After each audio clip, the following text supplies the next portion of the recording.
Are you learning cello through essential elements? Then this is the video for you. Today I'll be covering number 56, which is A Song for Anne. Hi, my name is Liz from Cellomoji.com, and I give you tips and tools so that you can learn to play the cello. So here in number 56, we are continuing our journey on really getting comfortable with extensions. In the last video, I actually covered what all of the extension 4 notes would be. So let's go ahead and review those notes right now. All right, so let's talk about extension 4 notes. If I am doing the extension 4, remember, I'm going to move my thumb to be a little bit further underneath here, right? I'm not gonna leave it below because technically, if we're talking about keeping our second finger and our thumb connected, if my second finger is moving up, I want to move my thumb up as well. So where my second finger is going to go is normally where my third finger is going to be. So if I'm on the A string here, normally third finger on the A string in first position is C sharp. So now we're going to replace that with stretch 2. So my 2 is playing a C sharp, and then when I stretch out my 4 is now playing a D sharp.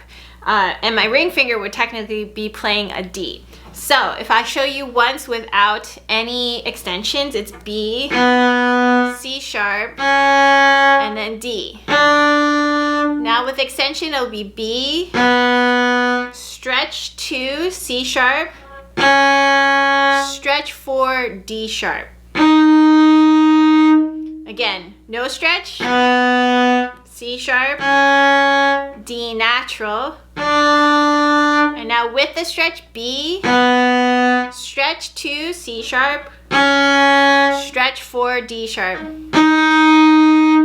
Now, if we move over one string to the D string, we have E, so non-stretch versus E, F sharp with 3, and then G with 4. Now with extension, instead of F sharp with a 3, I'm actually going to play it with stretch 2.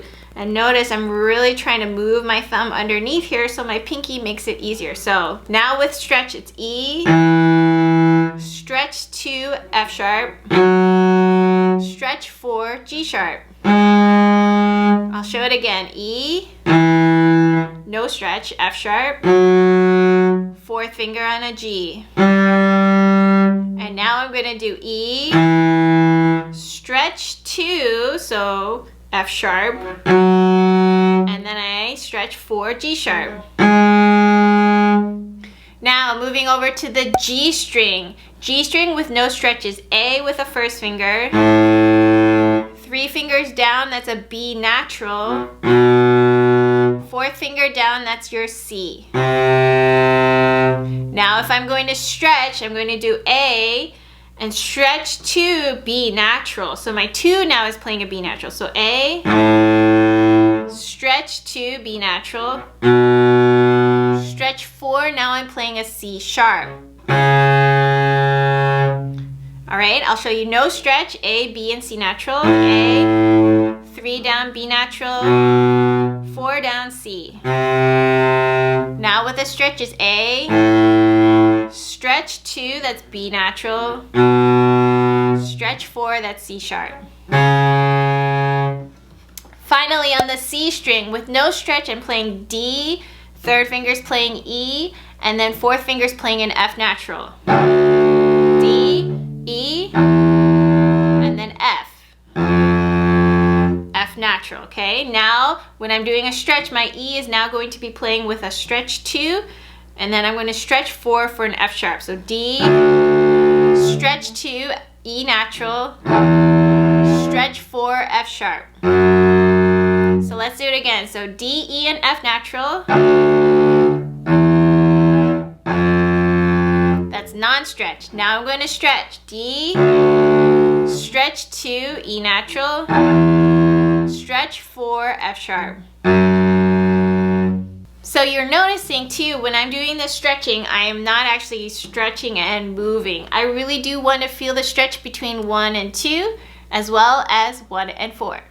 Here in this song, they are actually emphasizing a new scale, and this scale is using the extensions that we are practicing. So this scale is the A major scale.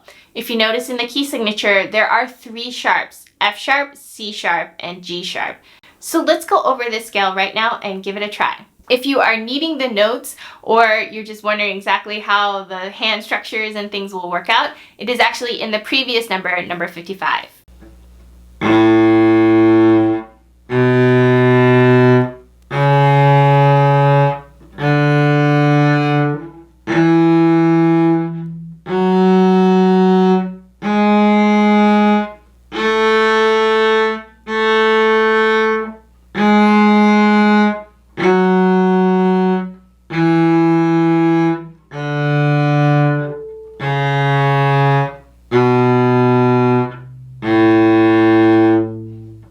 So this whole song, number 56, is basically all in extension, right? With the 3 sharps, F sharp, C sharp, and G sharp, your hand is pretty much going to be in extension the whole time. So I recommend that you just get used to this and holding your hand in this shape rather than kind of bringing it not out of extension and then into extension again, because that can sometimes slow you down, especially if you're trying to play this a little bit more with speed. It may be a little bit difficult at first, your hand may get tired, or it might feel a little bit strained here. If so, be sure to take a break.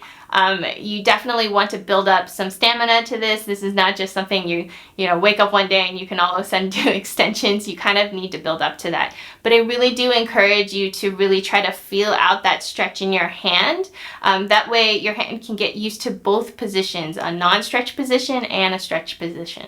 Alright, so there is a slur in measure 6. But honestly, it's actually more important to remember that G you see in the measure is actually a G sharp and an extension 4. Remember, we haven't really been using extensions on too many of the other strings or too many of the other songs that you've even covered in this book. So you really want to make sure you're remembering that, because here they're also not marking necessarily that you have to do an extension there. This is slowly getting more into what real cello music is like, where they're not going to always tell you where you have to stretch your hand and tell you where all the sharps and everything are. They are kind of starting to expect you to look at the key signature and remember what sharps there are in the song, so when you are playing through it, you can remember how to play them. Remember, if you need more practice on extensions, especially extension 4s, check out my previous video where we first start covering extensions, and any of the previous numbers before this one will actually also cover more notes and more little songs that you can use to help you practice extensions.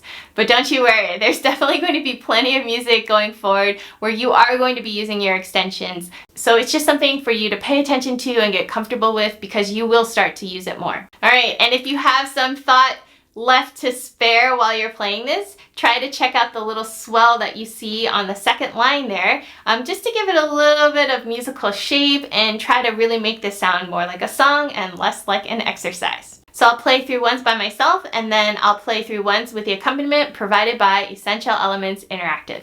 Here we go.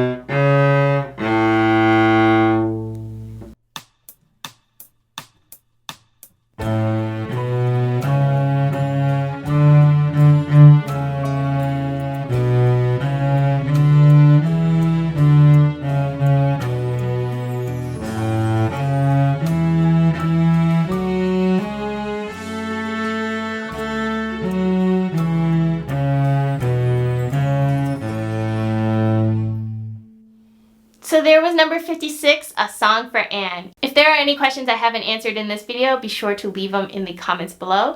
And give me a thumbs up if you're enjoying all of these Essential Elements tutorials. Also, be sure to hit that subscribe button and the bell next to it if you haven't already, so you won't miss out on any future Cellomoji videos. Check out the videos on your screen right now for some other Essential Elements tutorials, as well as some other videos that could be fun to watch along your cello journey. Thanks again for watching, and I'll see you guys in the next video. Bye!